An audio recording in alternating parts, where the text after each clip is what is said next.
Gracias, señora secretaria. Tiene la palabra asambleísta Diego Vintimilla.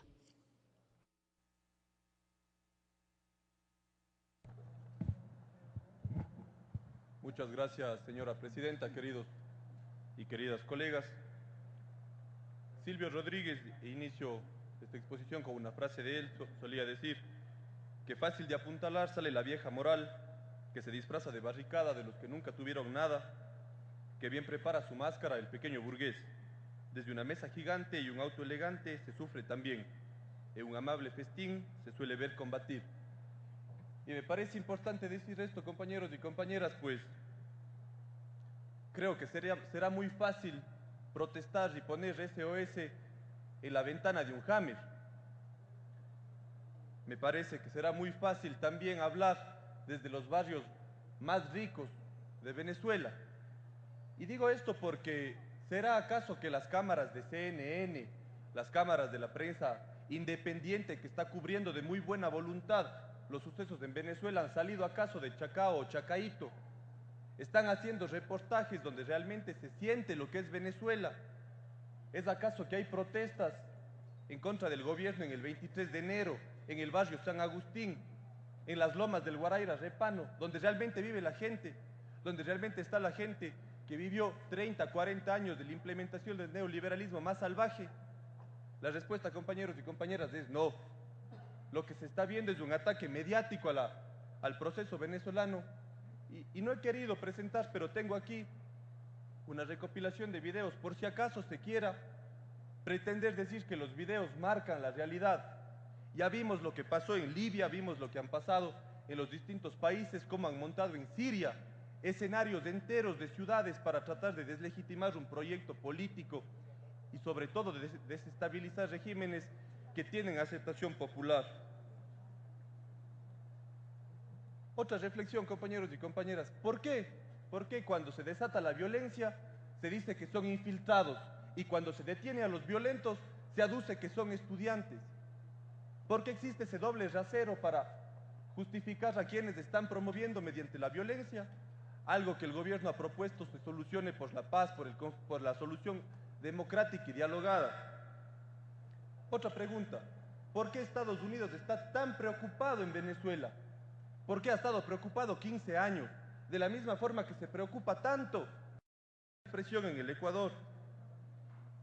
Y finalmente, ¿por qué hay necesidad de mentir con fotos de Chile, de Grecia, de Siria, de todos los países donde hay represión, de las distintas formas, para decir que pasa en Venezuela?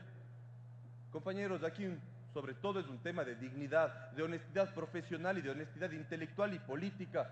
No podemos permitir que Ecuador siga callando frente a temas tan complicados como estos, en los cuales grupos paramilitares están ingresando a Venezuela a provocar caos, desorden y sobre todo desestabilización política.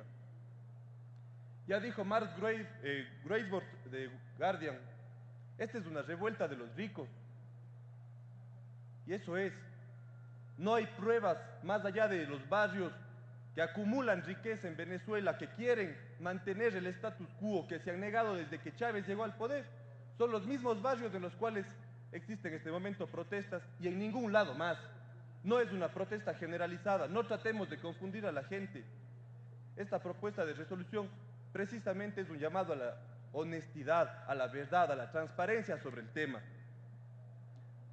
No nos preocupemos únicamente de Venezuela como un país hermano, que es lo importante. Preocupémonos de Venezuela también como la posibilidad de asegurar la estabilidad en nuestra región, de no permitir, ni siquiera por un minuto, que los intereses de desestabilización que vienen desde otros lados de las agendas imperialistas se colen en nuestra región.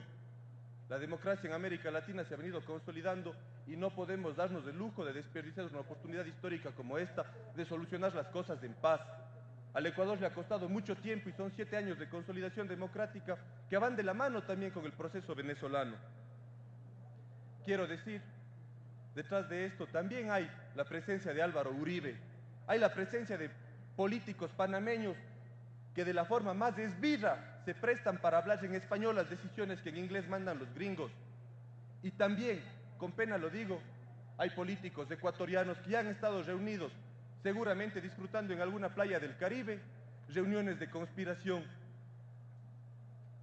Nuestra Constitución es clara y habla de integración latinoamericana, de paz, de sistema democrático, de equilibrio mundial. El 416 condena la injerencia, la agresión económica o militar. Y sobre todo el 423 del pacto político que tenemos como ecuatorianos y ecuatorianas, habla de una agenda y una alianza estratégica para fortalecer la soberanía. Reconocemos, por supuesto, el derecho a la protesta, pero no podemos reconocer el uso ilegítimo de la violencia ni el boicot económico. Reconocemos como el que más la libertad de expresión, que todas las posiciones digan lo que quieran, pero eso no les da el derecho a desinformar. Tampoco para el boicot mediático que se prestan todo este contubernio de prensa independiente. Reconocemos la necesidad de una oposición democrática, pero no podemos seguirnos basando en el revanchismo político, en hacer de la protesta lo que no se puede hacer en las urnas, actuar por fuera del orden constitucional y democrático en uno de los dos únicos países que tienen la posibilidad de revocar el mandato. Ahí está la batalla. Si tan malo es el gobierno de Maduro, que se pelee en las urnas, que se pelee con los mecanismos que el pueblo ha decidido y no por fuera. Y eso es una reflexión que tenemos que hacer, no como oficialistas ni como oposición, como demócratas, como ciudadanos que creemos fundamentalmente en que las urnas ratifican también la posición de los dirigentes que están en este momento en el poder. Se ha creado y hay todas las condiciones para que sea la UNASUR quien pueda mediar este conflicto. Es una posición soberana, es una posición de región, una posición sobre todo de proyecto político, de integración, más allá de las ideologías que se ha puesto presta a resolver un conflicto. No hay por qué la movilización violenta en las calles, no hay razón para deslegitimar un procedimiento absolutamente legítimo como es el diálogo de las conferencias de paz que Maduro ha convocado. Al gobierno de Nicolás Maduro, por supuesto que hay que llamarle a ratificarse, a radicalizar la propuesta de diálogo democrático por la paz.